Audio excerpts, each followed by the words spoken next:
পারেন সর্ব অবস্থায় আল্লাহ তাআলা আপনাকে হেফাজত করবে। ঠিক না ঠিক?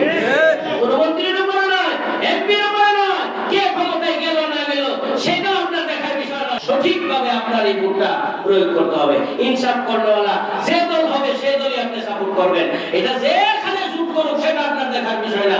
আপনি দেখবেন আমি ব্যক্তি এই লোকটা ভালো কিনা। আপনার মার্কা কি, মার্কা দেখার দরকার নাই। মার্কা দেখে কি করবেন আপনি?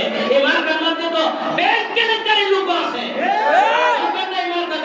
আপনি দেখবেন ব্যক্তি তার আদর্শ কেমন, তার ঈমান কেমন, তার এই 5টা গুণ আছে কিনা, তার মধ্যে ইনসাফ আছে কিনা, সে আমানতের খেয়ানত করবে কিনা, আমি ভোট দিলে পরে সে সমাজে নেতৃত্ব দিলে পরে সে ইনসাফ পয়দা করবে কিনা। ইনসাফ পয়দাকারীর পক্ষে যদি আপনার এই আমানতটা আপনি ব্যয় করতে পারেন, আপনিও ইনসাফকারী হিসেবে আল্লাহর কাছে উঠতে পারবেন।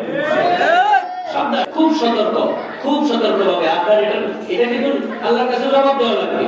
খুব সাবধানে থাকতে হবে। তুই যে আমি আল্লাহর উপর ভরসা করছিলি, কিন্তু দুনিয়ার মধ্যে থেকে তুই তাগুতের অনুসরণ করছস, নাস্তিকদের অনুসরণ করছস, যে রোজা পূজা একখান করছে তাদের অনুসরণ করছস, যে আমি আল্লাহর হুকুম মতো চলবার করতে এগুলো তোর ভালো লাগতো না, যারা দুর্নীতি করতো, চাঁদাবাজি করতো, ব্যাংক কেলেঙ্কারিতে জড়িত, এদের সাথে তোর খুব সম্পর্ক ভালো ছিল। আবার তুই জান না যে কেলেঙ্কারি করছে ওরা দিব জাহান্নামে, তুই তাকে সাপোর্ট করার কারণে তুইও যাবি জাহান্নামে।